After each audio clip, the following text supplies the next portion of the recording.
Bueno, estoy tan agradecido verles aquí en esta mañana. Y por favor oren por mí mientras comparto con ustedes por varias razones. Yo estaré compartiendo aspectos de mi testimonio esta mañana que yo no he compartido antes, desde que salió el libro por primera vez. De hecho, debo comenzar diciendo, o ir a las presentaciones, aunque ustedes no lo crean, ese soy yo. Y desde que salió el libro en 1985-86, ha sido traducido en 10 idiomas. De hecho, hace 20 años atrás, ¿no? Mientras estuvimos escribiéndolo. Y siempre hay un riesgo cuando alguien comparte su testimonio que hace que un individuo quizás más alto o más grande que la vida, pero yo le pido al Señor que Él sea el que sea levantado en esta mañana. Y voy a compartir algunas cosas porque yo he cometido muchos errores, para que usted sepa que a pesar de nuestros errores Dios puede alcanzarnos y utilizarnos, pero también quiero ser bien real y no hacer cosas más grandes de lo que son. Recuerdo una muchacha se le preguntó en la escuela elemental para hacer un informe sobre Abraham Lincoln. Por lo tanto, cuando se levantó a leerlo delante de la clase, dijo que Abraham Lincoln nació en un lugar hace mucho tiempo atrás, en un lugar donde él mismo construyó por sus propias manos. Y a veces cuando uno recuenta la historia no es tan certero. Bueno, todo el mundo quiere felicidad, yo creo que es algo que nosotros compartimos, pero la manera en que la gente busca la felicidad cambia dramáticamente.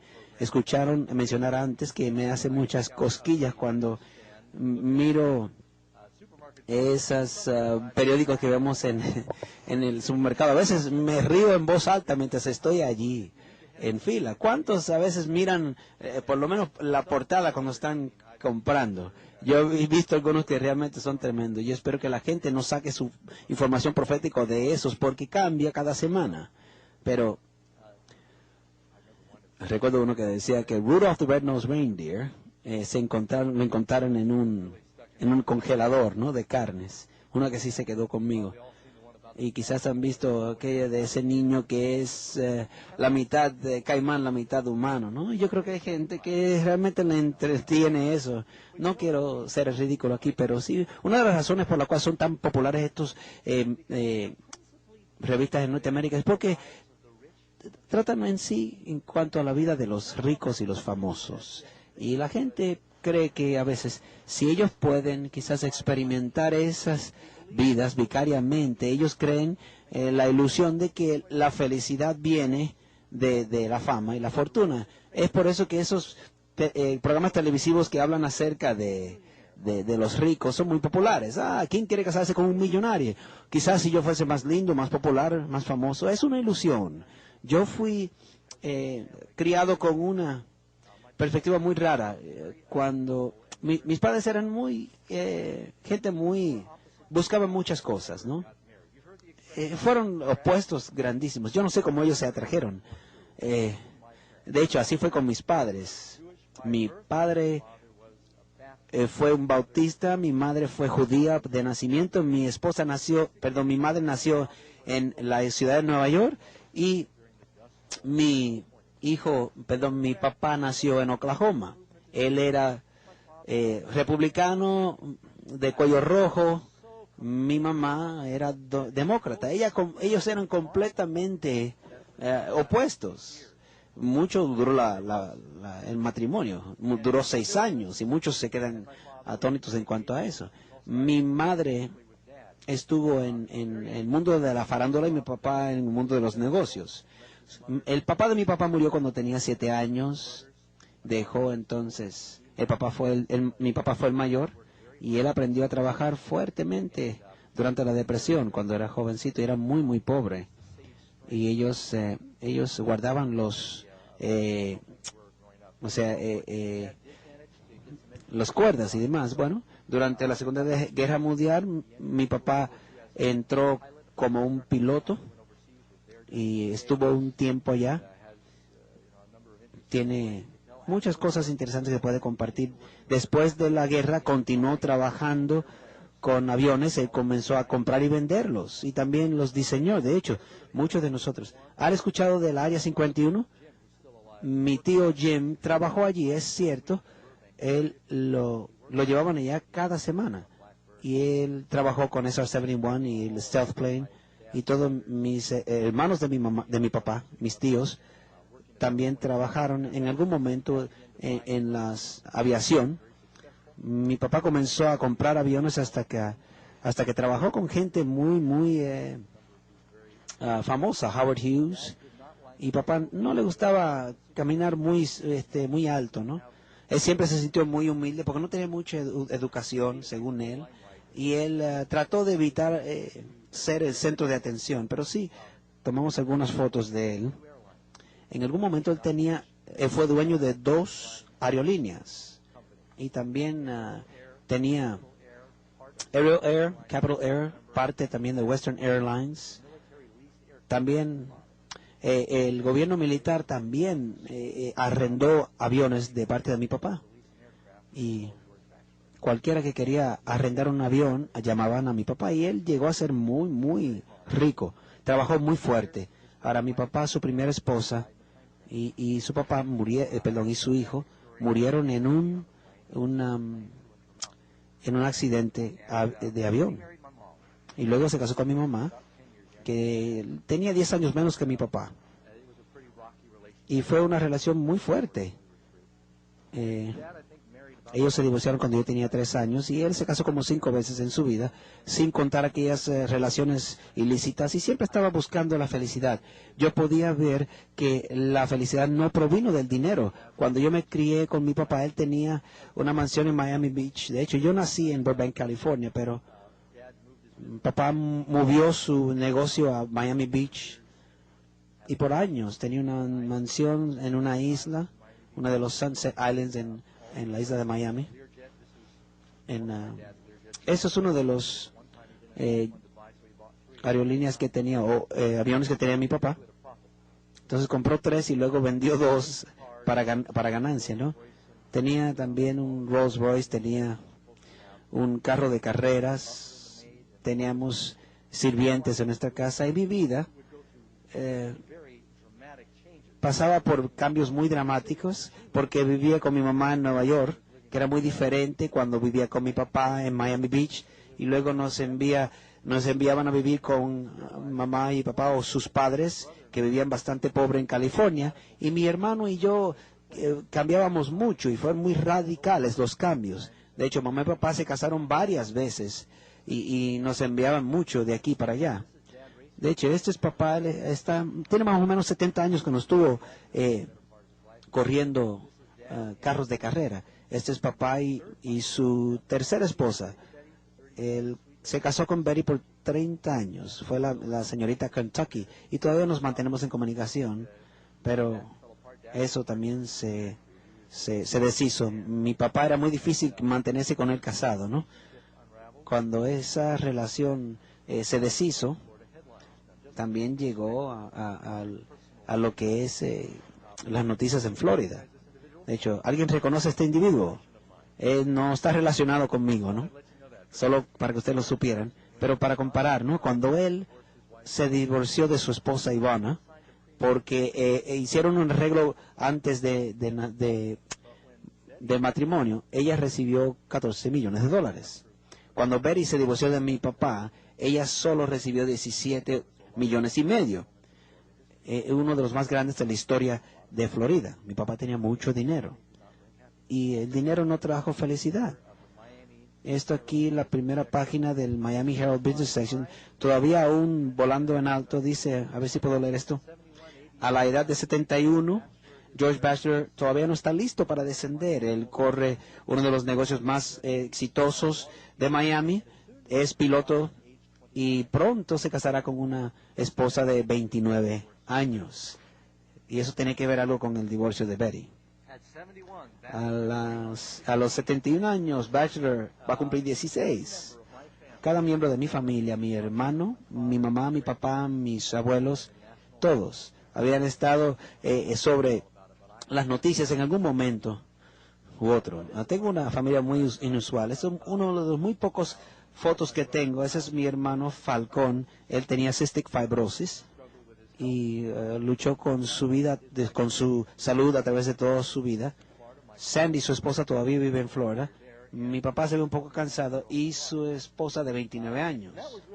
Y eso fue interesante cuando eso ocurrió porque yo tengo una foto más. Eso yo creo que fue mi cumpleaños número 35, ¿no es cierto, amor? Y Karen estuvo ahí ese día. Es muy diferente porque cuando mi papá se casó con Marianne, ella, la esposa número 4, yo perdí el conteo. No es algo raro porque ella es más joven. O sea, mi esposa es 6 años menor que yo, ¿no? Y yo no me veo, yo no soy tan viejo, es que yo trabajé mucho con eso. Yo tuve que yo le dije, no, Karen no es tan mucho menos joven que yo, le dije yo a John. Bueno, es algo raro cuando él se casó con Marianne. Síganme, por favor. Mi papá tenía un cuñado que tenía 11 años. ¿Te puedes imaginar? Él tenía 71 y tenía un cuñado que tenía 11. ¿Quiere conocer mi cuñado? Mira. Y se pone más interesante aún. Su suegra era menor que yo. Yo sé, yo les diré algo muy raro, ¿sabe? Y luego fuimos a esta boda y luego rentaron una mansión muy grande en Miami Beach. O sea, habían helicópteros con los periodistas y un montón de limusinas entrando y todo el mundo saliendo de sus carros, saliendo como si fuesen realeza, ¿no? Y hace como 10 años atrás, ¿no es cierto, amor? Bueno, fue algo muy jocoso porque uno de mis amigos le dijo a mi hijo Daniel, cuando llegues a la... cuando llegues a la boda, dile a Marianne, Marianne, cuéntanos acerca de los tiempos de antes. Bueno, no le diga eso a Daniel, porque él hizo algo muy parecido a eso. Bueno, y Karen y yo fuimos a la esposa a la boda y nos sentíamos tan así, fuera de lugar, ¿no? Había tanto lujo que había allí, ¿no? Y el yate de mi papá estaba a la parte de atrás. De hecho, esta es una foto del yate de mi padre, se llama el Bachelor Party. Y esta es la parte de adentro, solo para que vean por dentro, no es algo muy bonito. Y durante durante lo que fue la ceremonia, sonó su alarma para que él tomase entonces su medicina del corazón, cuando se estaba casando con una muchacha de 29 años. De hecho, ella lo llevó a Roma, ella era italiana y tuvo arreglos para ver al Papa. De hecho, le costó como $2 millones. Y él tenía tanto dinero, y yo viví con él, y él vivió tan infeliz. Y le pregunté un día a papá, ¿tú eres feliz? Y él dijo, no, nadie es feliz, dijo él. Y yo dije, yo soy feliz. Y es después de convertirme en cristiano. Y le estuve hablando de cosas espirituales. Y cuando le visitamos, él siempre estaba tan tenso. Y Karen terapia, ella sabe de terapia física y ella pues le ayudaba de vez en cuando. Y dice Jesús, ¿qué tal si uno alcanza a todo el mundo y pierde entonces su vida? De hecho, mi papá en cierta ocasión tuvo 2 o 3 carros muy caros, pero Jesús dijo, no hagáis tesoros en los cielos. Perdón, no hagáis tesoros aquí, donde el orín y la polilla corrompe, sino hazlo en el cielo. La felicidad no viene de las cosas de esta vida. Las memorias de mi padre, el 90% de las veces lo veía brevemente antes de ir al trabajo y siempre regresaba borracho y así se acostaba a dormir borracho. ¿Qué tal de tener todo ese dinero si uno va a ser tan miserable? De hecho, mi mamá y mi papá fueron muy diferentes. Yo nací en California, pero cuando ellos se divorciaron, mamá se mudó para Nueva York. Y ella estaba en el mundo de la farándula. Ella fue muy talentosa y muy bonita. De hecho, quizás yo salí a mi padre entonces.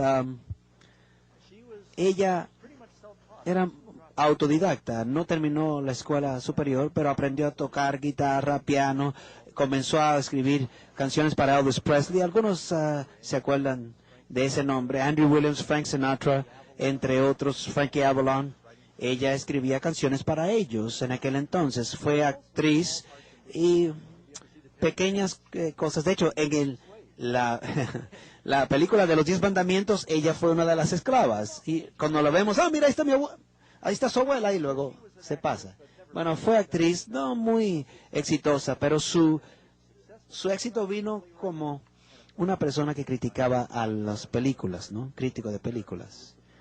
Y ella fue presidente y fundadora de la Asociación de los Críticos de Películas en Los Ángeles. Y fue una posición muy poderosa porque cuando los críticos dicen que esta película no sirve, los productores pierden millones. Cuando dicen que es tremenda película, entonces ellos usualmente reciben más dinero. Y la gente siempre estaba enviando regalos y dándole cosas gratis para que pues ganar su favor. Y como mi hermano y yo crecíamos en Nueva York, muchas personas nos visitaban. No sabemos quiénes eran, pero porque cuando uno crece, realmente no nos interesábamos porque no era nada importante para nosotros. Así como le hace a otras personas, nos impresiona tanto. Cuando yo canto esta historia, la gente dice, Doug, pero tú estás quizás hablando de cosas que no son ciertas. Mira, aquí uno, por ejemplo, Muhammad Ali, Cassius Clay. ¿Te acuerdas de George Burns también? Esa es mi mamá. De hecho, son blanco y negro porque ella tenía un mural donde todos están hechos en blanco y negro. Esa es la única manera que yo los conseguí. Aquí está Sylvester Stallone. Tengo uno aquí. Y yo me acuerdo de esto. Yo estuve allí cuando se tomó esta foto. Esa es mamá y los tres estuches, los tres chiflados, ¿no? Y yo los conocí. Y todos tienen 70 años más o menos y aún bien jocosos. ¿Recuerdan de Owen y Martin? También los conocí. Warren Beatty también. ¿Quién tenemos aquí? Vamos a pasar rápidamente por ellos porque se explican ellos mismos. Ahí está Jimmy Stewart con mi mamá y con Bob Hope. Este es Natalie Wood. Alguna gente dice que se parecían un poco. Yo no creo que parecen. No creo que se parezca como Roger Moore, ¿no? Es uno de los James Bond. Aquí está Sally Fields. Y aquí está la gente con la cual ellas circundaban, ¿no? Clint Eastwood. Y mientras comparto mi testimonio y pasa el tiempo, la gente joven no va a saber quiénes son. Paul Newman, aquí está. Y tengo varios. Pensé que saqué algunos. Dustin Hoffman. Y entonces, mamá fue muy famosa. Conoció mucha gente famosa. Y mi hermano y yo cuando crecimos también lo conocimos. Una cosa que nos dimos cuenta es que la felicidad no tan solo venía del dinero, sino tampoco la fama traía felicidad, porque conociendo muchas de estas personas tenían dinero, eran muy populares, tenían buenos, también muy parecidos, ¿no? Pero se suicidaron, muchos eran miserables, muchos destruyeron sus vidas con droga. Y no estoy diciendo que todos son así, muchos gente son muy buena, pero había mucha confusión, mucha miseria, mucho espiritismo en Hollywood. Y habla acerca de Dios y la Biblia y te tratan como si tú fueses anticuado.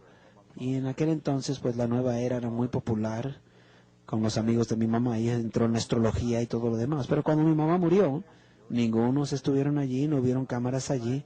Karen y yo estábamos allí con mi abuela y mi tía y fueron los únicos. Fuimos los únicos. Aunque todo el mundo le conocía, cuando ella estaba en Good Morning America, ella murió sola. La felicidad no viene de la fama ni la fortuna. Ahora, como mencioné, yo creo que era cuando mi mamá era rubia, esta foto, y mi mamá y mi papá tuvieron 2 hombres. Después que mi hermano tuvo cystic fibrosis, decidieron no tener más hijos por razones de salud, ¿no? Mi hermano decía, la vida no es justa, yo soy tan inteligente y estoy enfermo y tú eres tan tonto y está tan saludable. Falcón, mi papá nos puso nombres de aviones. Me llamó Douglas después de la DC, ¿no? yo podía encontrar su nombre, mi nombre en cualquier lugar, pero mi hermano fue llamado, o le pusieron el nombre de Falcón. De hecho, se llamó Falcon Bachelor y lo molestaba mucho. Ya él era pequeño a causa de su enfermedad y tenía el pelo bien rojo, bien rojo. Y no nos parecíamos, pero teníamos el mismo madre y padre. Yo tengo ojos azules, no tengo pelo, y él tenía pecas, ojos castaños. Y, oye, y éramos iguales, casi iguales, ¿no? En tamaño. Yo extraño a mi hermano, y él tuvo una vida muy difícil, y porque él era enfermo, a veces yo también tenía dificultades en mi vida, porque a veces los padres, entonces se desquitaban conmigo porque yo estaba saludable. Entonces él hacía algo malo y él me señalaba a mí y me pegaban a mí. Le decíamos el ángel pequeño. Bueno, nosotros nos criamos en Nueva York. Y de hecho, John y yo nos llevamos muy bien porque él también vino de Nueva York. Y cuando uno crece en Nueva York hay tantas cosas, ¿no? Yo me metí en muchos problemas, fui a distintas escuelas, solo completé formalmente el 9º grado. Yo fui a 14 distintas escuelas hasta el 9º grado. Muchos de ellos fueron lugares donde debía quedarme. A veces nos enviaba también al campamento del verano, porque mi padre siempre quería hacer dinero y mi mamá siempre buscaba la fama. Y aparentemente mi hermano y yo estábamos siempre estorbando. De hecho, yo fui a una escuela católica, escuela militar, de hecho. La primera fue Black Fox Military Academy y Donald Trump entiendo que fue allí también. Y yo tenía 5 años. Ya te dabas cuenta que mi familia no quería que yo estuviese en la casa. Fui también a la escuela militar de Nueva York, de 11 a 13 años. Y fui a las escuelas judías, 2 escuelas católicas y varias escuelas públicas. De hecho, esa es otra foto de mí en una de las academias de Nueva York. Y yo me acuerdo, yo quizás estaba más feliz allí en la Academia Militar de Nueva York que en otras escuelas. Y es porque quizás yo había tenido, quizás es la primera vez que tuve disciplina en mi vida y aprendí algo, que uno no puede ser feliz sin autocontrol y disciplina. Ahora, para los que son padres y niños que están escuchando, yo fui a otra escuela. Cuando yo me metí en muchos problemas, fui a otra escuela cuando tenía 14 años, 15 años más o menos, que le decían Pine Hinge. De hecho, lo encontré en el internet y estamos de identificar a algunos de los colegas míos. Fue en Maine, una escuela experimental para niños que tenían dificultades adaptándose a lo que fue el sistema de educación normal. Bueno, entonces pensaban ellos que uno no tenía que entrar, o sea, uno podía hacer lo que sea, dejar que los niños hicieran lo que fueran y ellos aprendían por su cuenta. De hecho, y eran damas, o sea, niños y niñas viviendo juntos y no tenían reglas en sí. Nadie podía pelear, nadie podía usar drogas y nadie podía tener sexo. Y nadie, por supuesto, tomaba en cuenta esas reglas.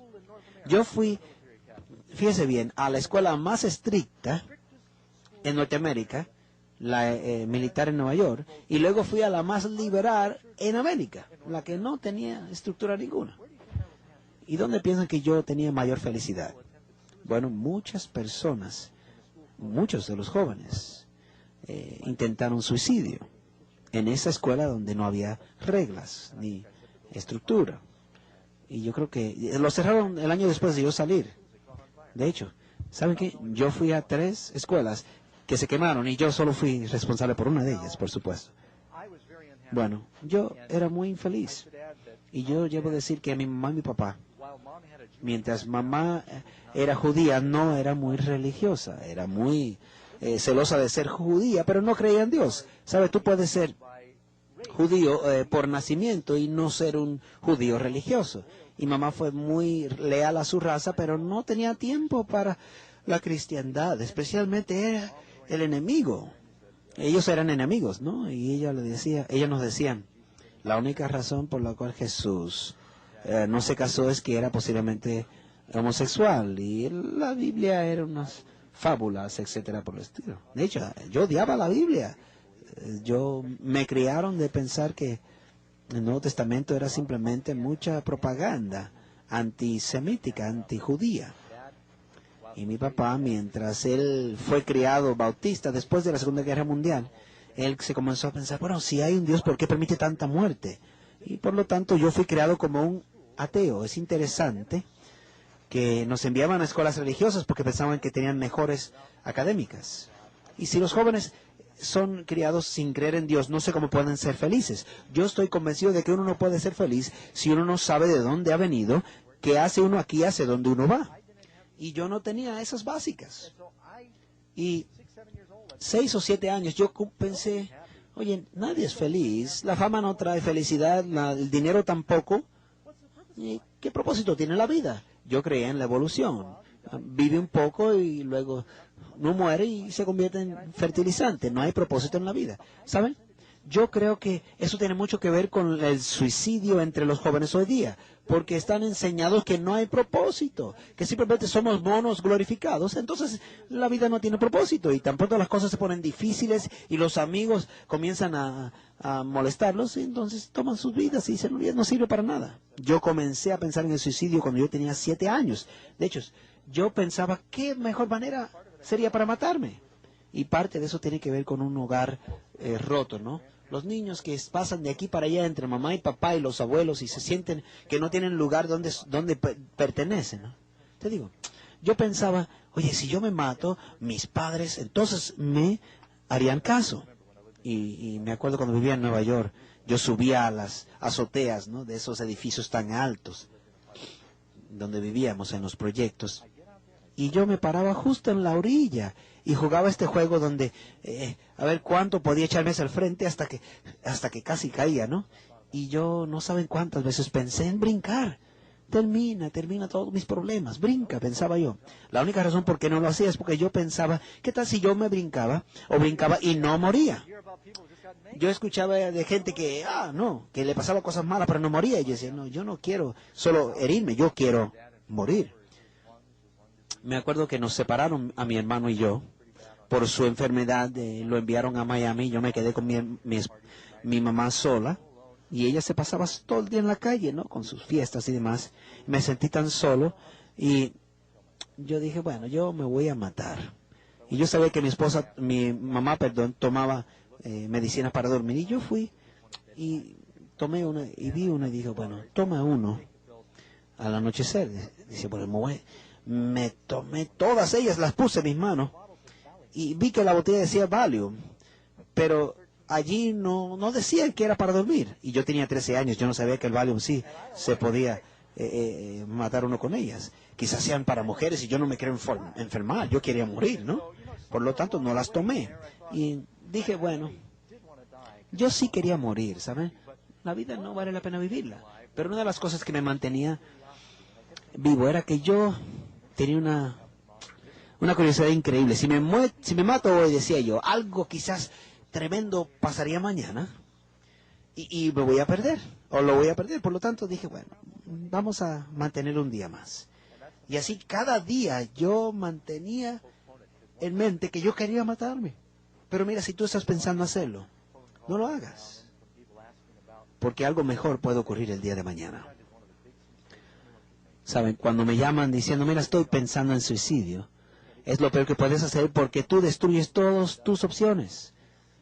El suicidio lo que hace es que sella tus problemas para siempre, no evita sus problemas.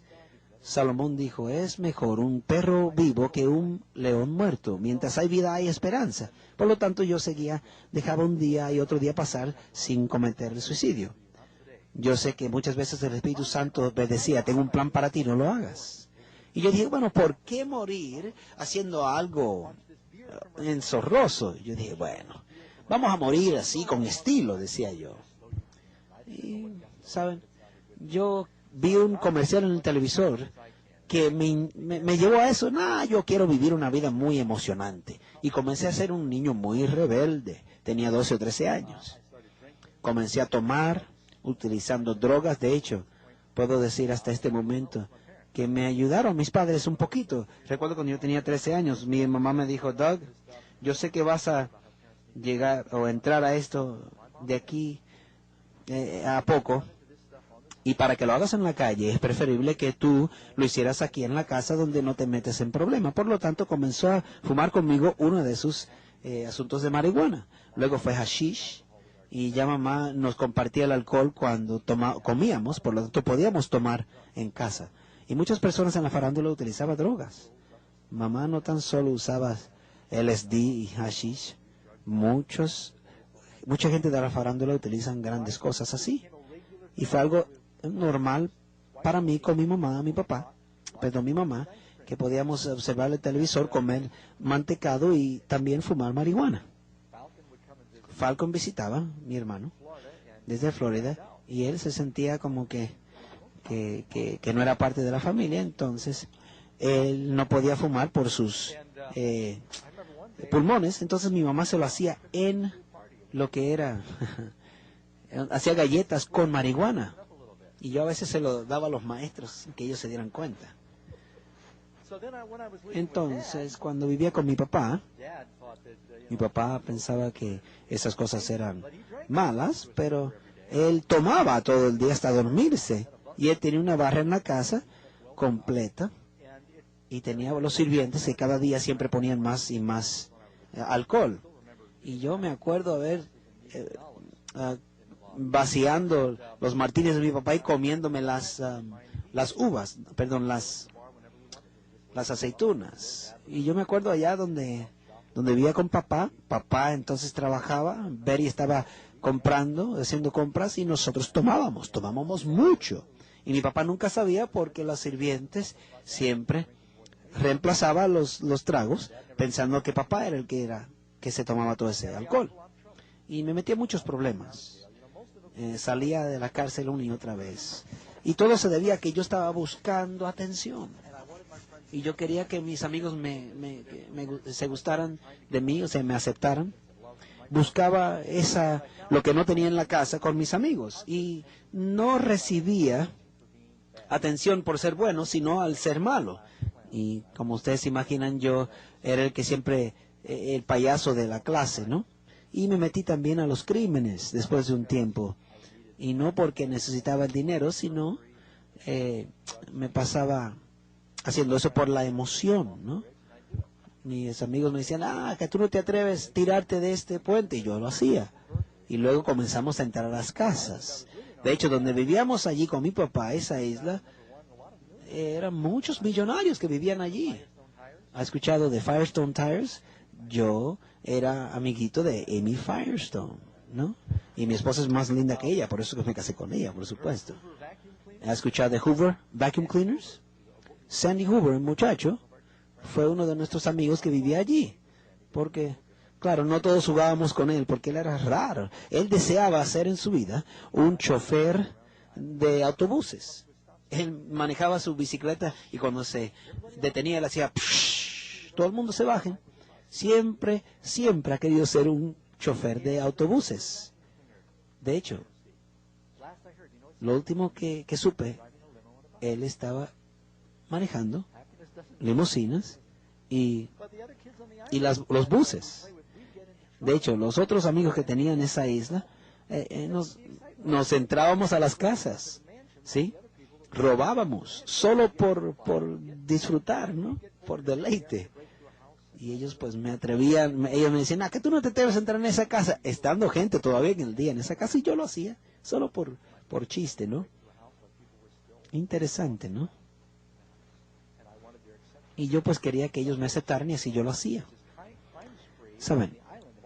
En esta isla había tanto crimen así de este asunto, y aquellas personas que de seguridad pensaban que los ladrones venían por barco, y veíamos cómo la seguridad trataban entonces de capturar supuestamente los ladrones, y eran los mismos jóvenes de los millonarios. Bueno, y para recortar la historia, he estado en la cárcel, en la prisión varias veces, me han disparado varias veces, me fui de mi casa cuando tenía 13 años, he estado en las escuelas reformatorias brevemente. Una vez me arrestaron y no querían decirle quién yo era porque yo prefería quedarme en la cárcel en lugar de regresar a mi casa. La última vez que me fui de mi casa tenía 15 años. Y tomé PON hasta Boston. Mi padre me dijo, no sé qué hacer contigo. Comencé entonces, me convertí en ladrón por necesidad de dinero. Me robaba carros, televisores y tenía otro trabajo que era un guardia de seguridad. Yo sé que es algo absurdo, pero es completamente cierto. Yo tenía 16 años, tenía una licencia que tenía 18 años. ¿Sí? Aquí estoy caminando allí, ¿no? Con un armamento, un arma y siendo supuestamente un guardia de seguridad.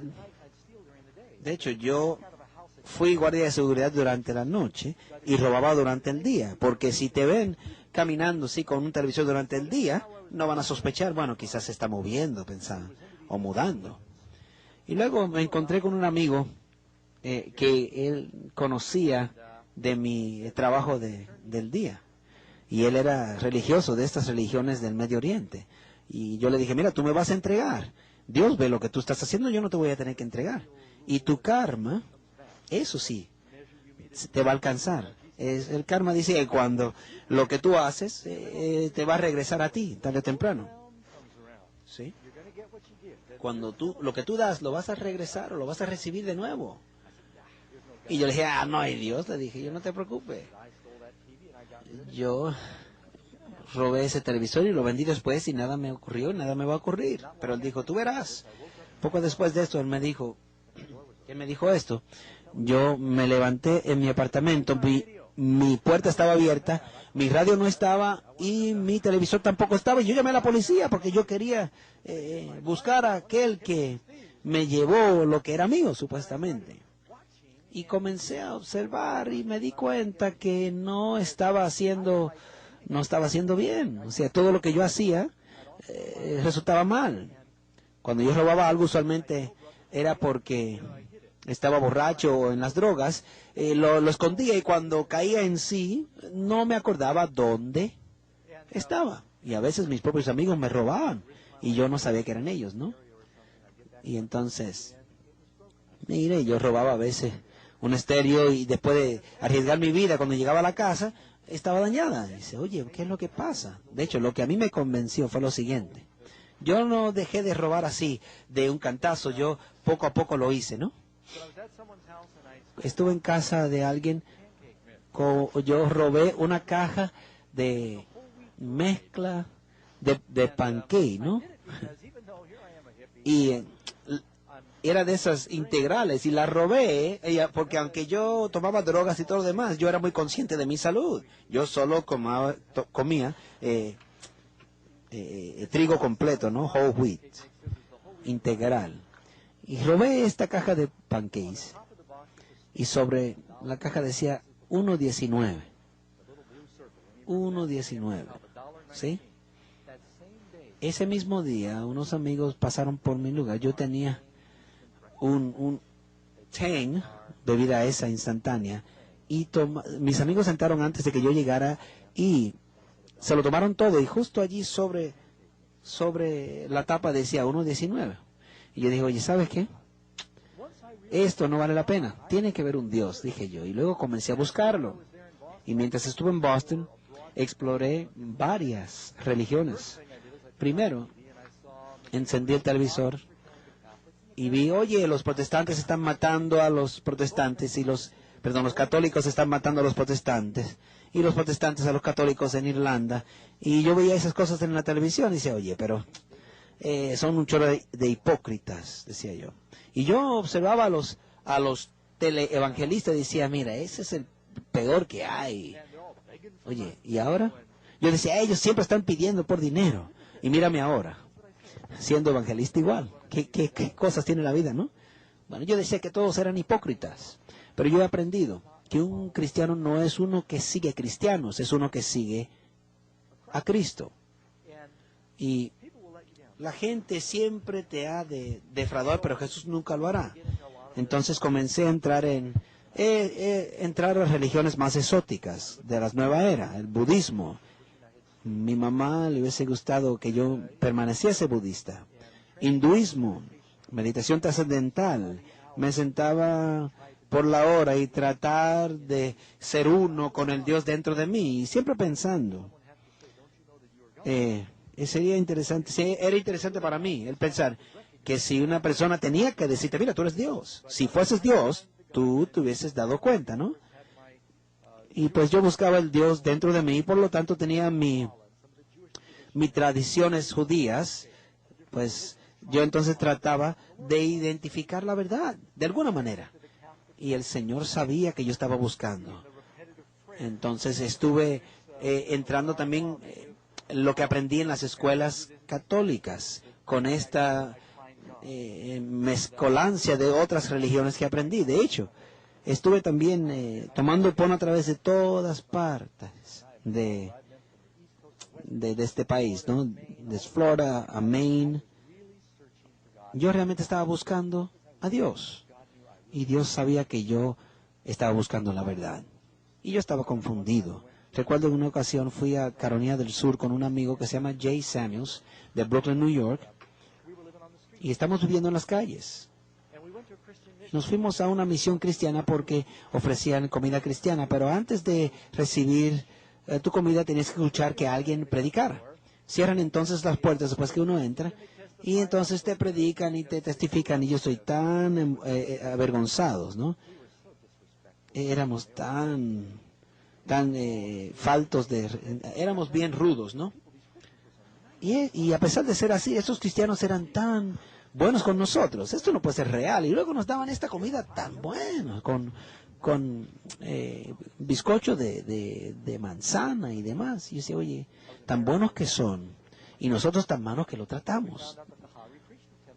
Y luego también nos dimos cuenta que el Hare Krishna hacía lo mismo. Fuimos a la Hare Krishna, el templo en Santa Monica, California, y dijeron, tienen que ir a nuestro servicio antes de que ustedes coman con nosotros. Entonces entramos en su servicio, pero era 1 hora y media de brincoteo diciendo Hare Krishna, Krishna Krishna, Hare Krishna, Hare Hare Krishna, Rama Rama Hare.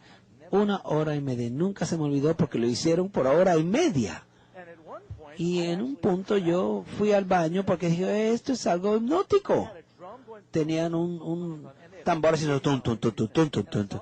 Y yo vi a toda esa gente en sus pajamas y quitándose su pelo y dije, tiene que ser hipnotizados. Nadie más haría algo así. Y me fui al baño y esperé hasta que terminó la música. Y cuando regresé, y ahí estaba mi amigo como que entrado en eso. Y tuve que sacarlo de allí. Y de hecho, después que hicieron todo eso, nos dieron yogurt y pasas. Y yo sabía ese día que nunca podía hacer Hare Krishna después de ese día. Bueno, regresé a Boston. Y mientras estuve viviendo en las calles de Boston, yo tenía 2 trabajos. Y pues no robaba tanto, pero estaba trabajando como guardia de seguridad. Y estaban entonces en otra factoría que no era algo muy exótico, pero tenía mucho dinero, era bastante bueno en lo que vendía las drogas y el trabajo. Yo fui con mi papá muy emocionado, ¿no?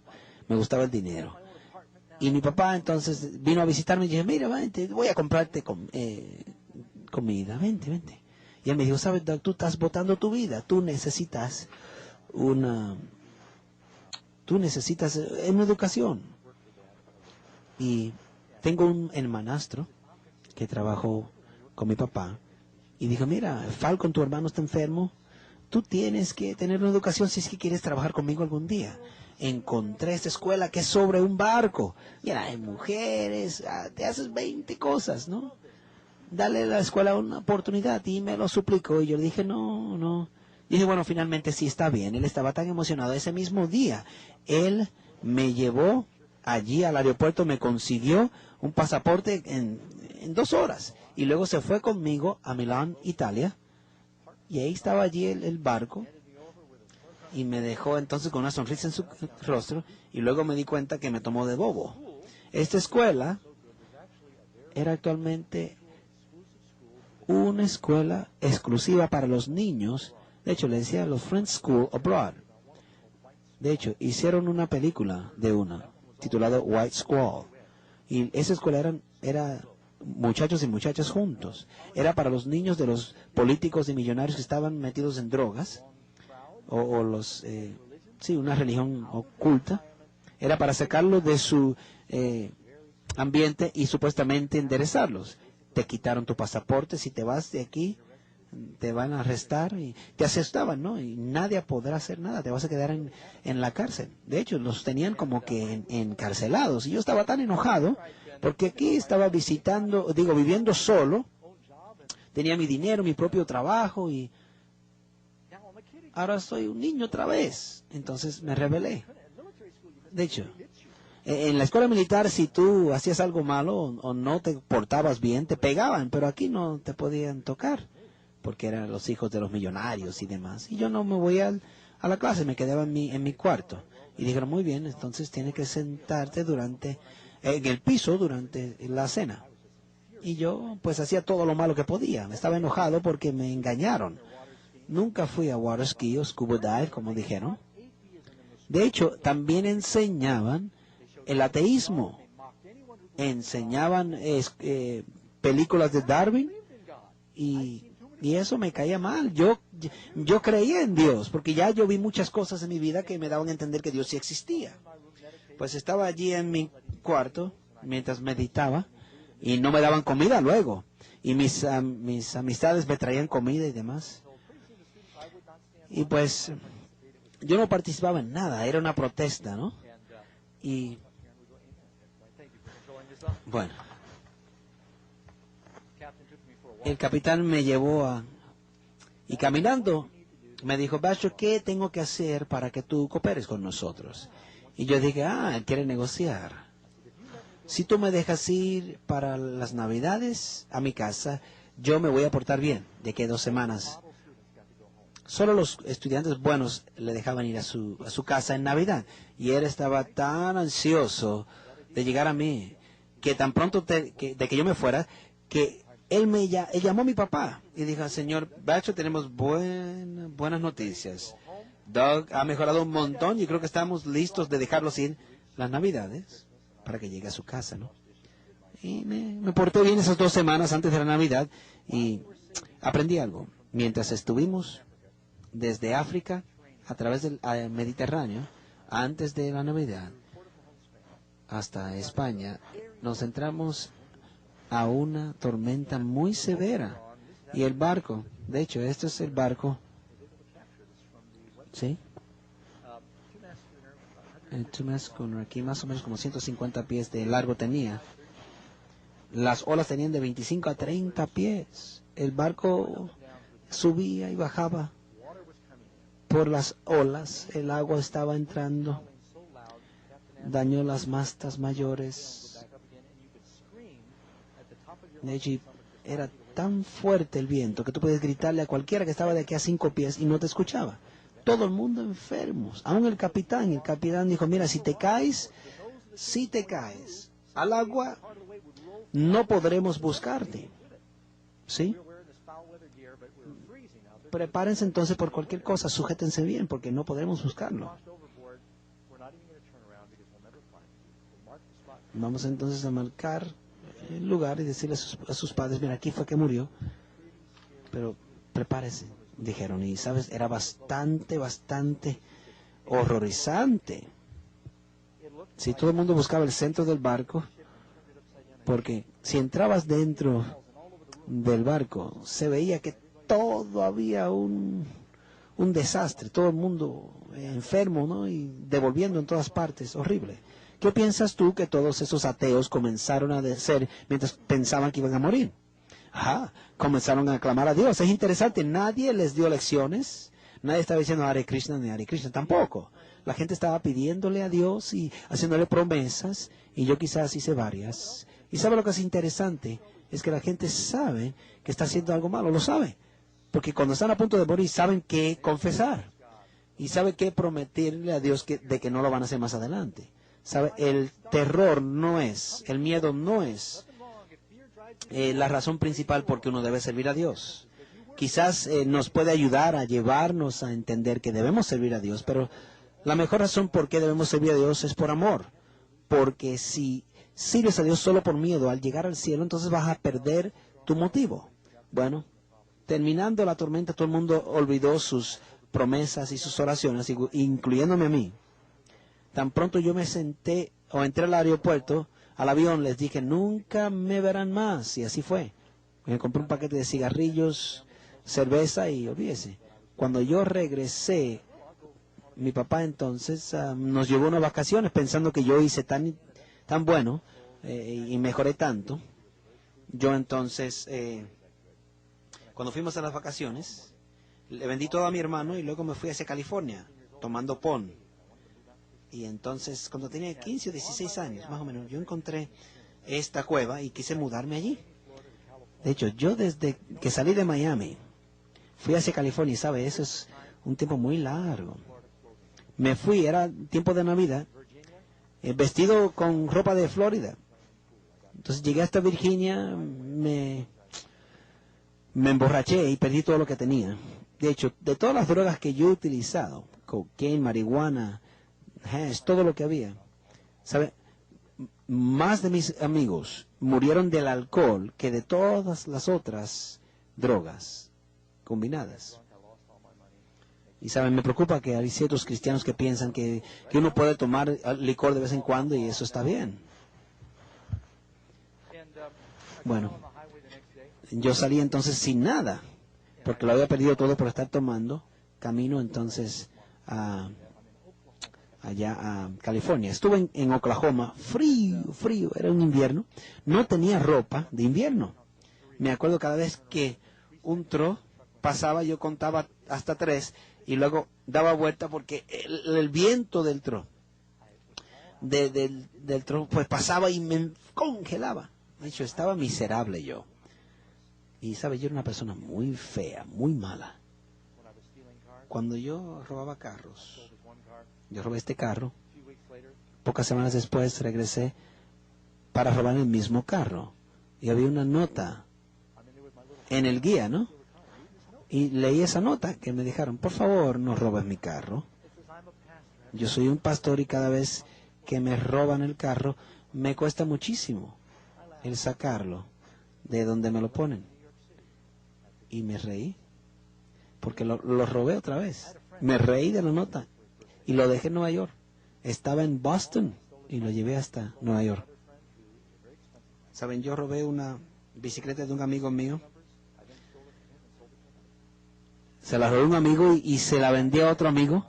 Se la robé a ese amigo y se lo vendí a otro amigo. Yo cuando digo que era malo, yo era bien malo, ¿sabe? Muy egoísta. Porque yo pensé que nadie le interesaba mi vida y yo pues decidí tampoco interesarme por la vida de nadie. No me importaba la gente. Mientras estaba allí en ese lugar frío, en la autopista, y le pedí 4 cosas porque me estaba casi muriendo del frío. Yo ni sabía orar. Pero me acuerdo que mis padres judíos me enseñaron una oración judía y comenzaba a hablar en judío, ¿no? En hebreo. Pero oré de mi corazón, le dije, Señor, yo sé que tú estás allí, yo sé que soy una persona bien fea, perdóname, yo necesitaba el perdón. ¿Me pudieras ayudar? Señor, por favor, concédeme 4 cosas. Necesito un pon para llegar hasta California, 2,000 millas de donde estoy. Por favor, consígueme comida, tengo hambre. Por favor, necesito dinero, no tengo dinero. Y lo cuarto es, por favor, que me dé pon con alguien normal, porque cada vez que me daban pon era gente loca.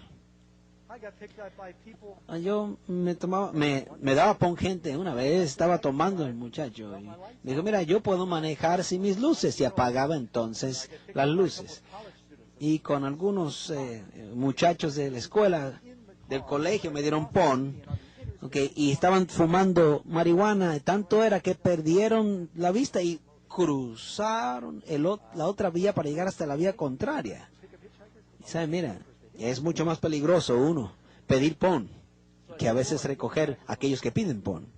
Le dije, Señor, por favor, dame pon con alguien normal. Tan pronto dejé de orar. Llevaba 8 horas allí después de orar. Un vehículo se detuvo Y él me dio pon justo hasta la puerta de donde yo iba a ir a California. Me dio comida todo el camino y yo no se lo pedí. Me dio $40 cuando me dejó allí y no se los pedí. Yo también les debo decirles que no le pedí que me predicara y también me predicó desde Oklahoma hasta Palm Springs, California. Este es un cristiano recién convertido, ¿no?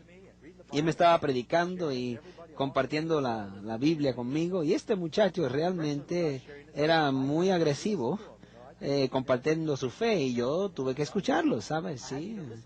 O tenía que escuchar o salirme de allí. Pero sí, aprendí algo.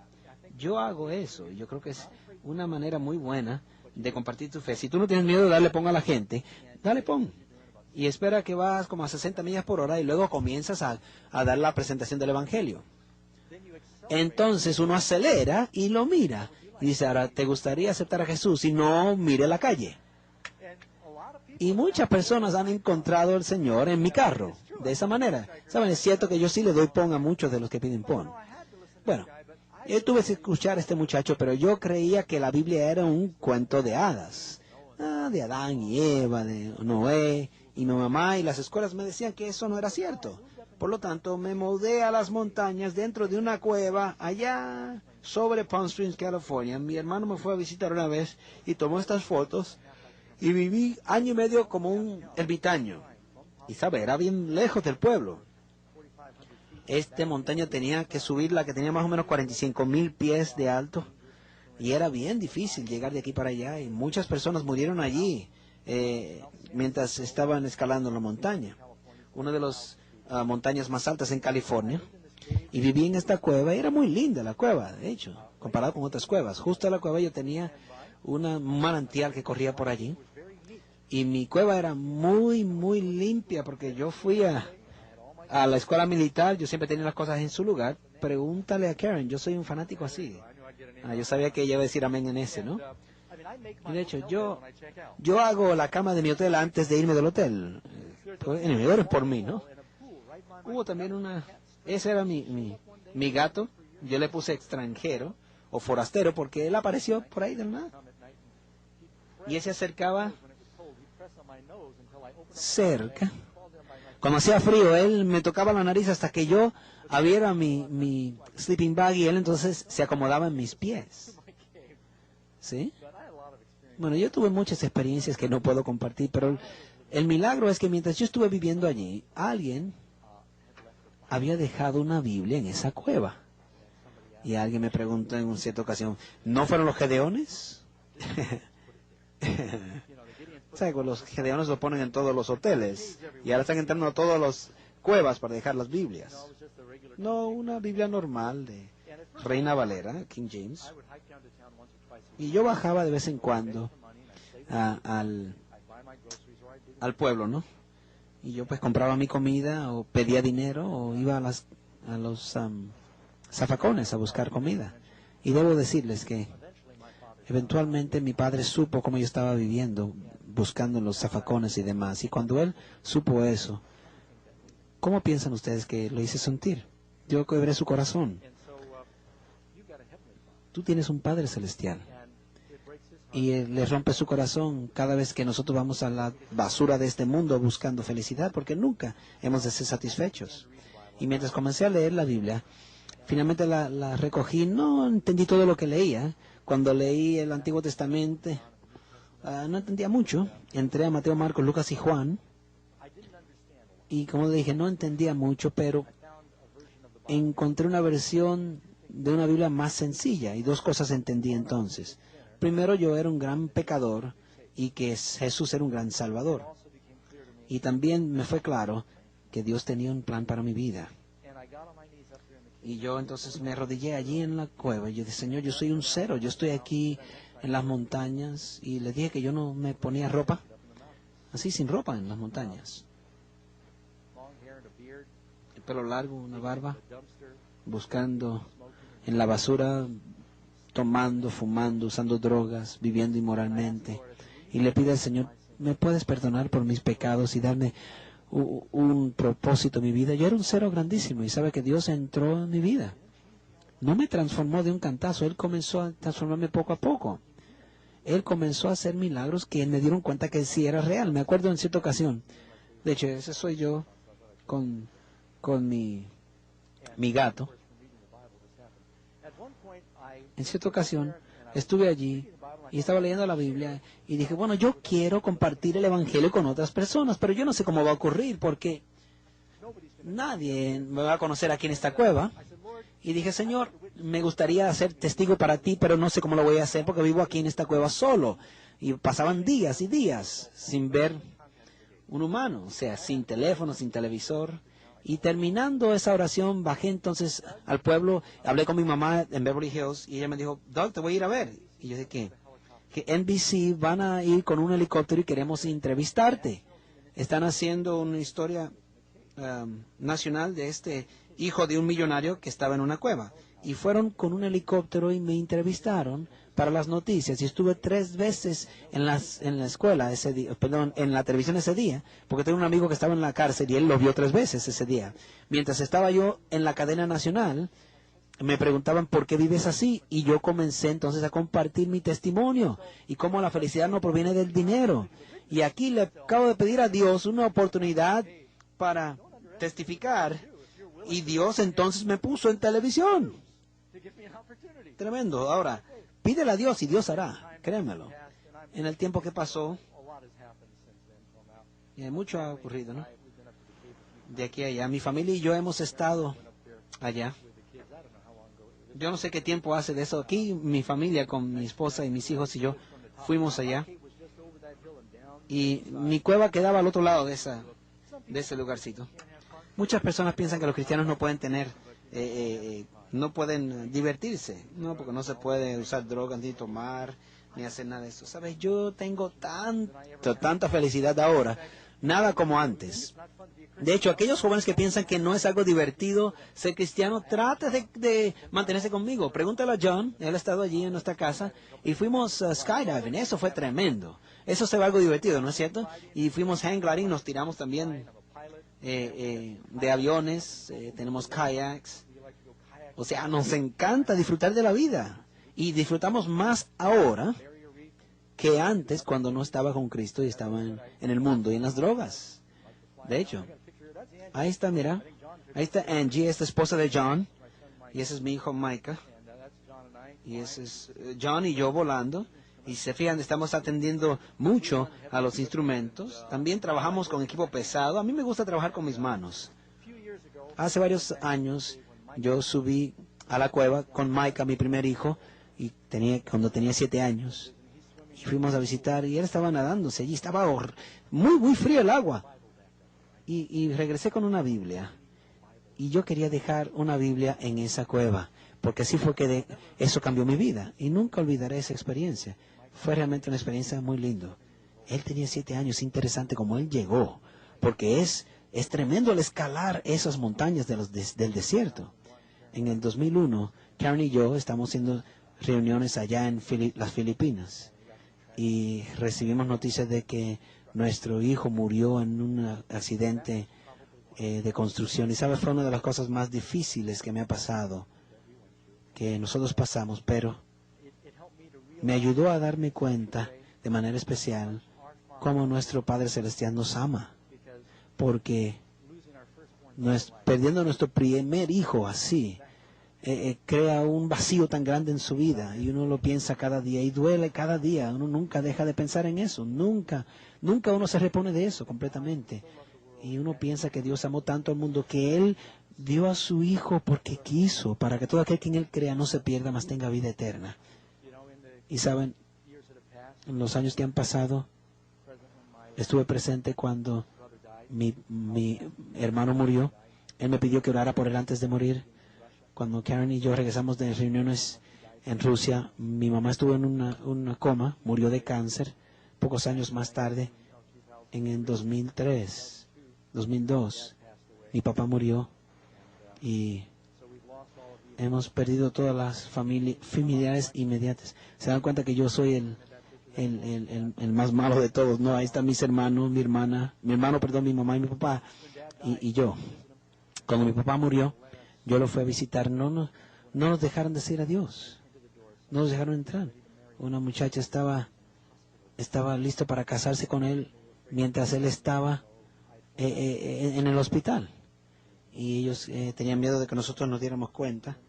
Y por eso es que no nos dejaron entrar. Porque no creen que nosotros interfiriéramos en la boda. Él murió 2 semanas después de que ella se casara con él, de cáncer. Y hubo un bochinche en cuanto al asunto del dinero de mi dinero. Yo no he recibido ni un centavo de eso. Yo podía haberme entrado en todo eso, pero el Señor dijo, Doug, yo te he llamado a predicar el Evangelio. Y sigo acordándome esa escritura que dice, ¿de qué le sirve al hombre ganar todo el mundo y perder su alma? La felicidad verdadera proviene de Jesús. Y me gustaría invitarle a John que por favor cante esto. Y queremos cantar esto mientras terminamos. Prefiero a mi Cristo. Amigo, ¿quieres tú tener a Jesús? Señor, ayúdanos a tomar esa decisión, a poner a Jesús primero en nuestra vida, el aceptarnos como nuestro Salvador, sabiendo que Él tiene un gran plan para cada uno de nosotros. Y algunos, si está observando y no ha tomado esa decisión, que puedan venir a Jesús tal como están. Lo pedimos en el nombre de Jesús. Amén.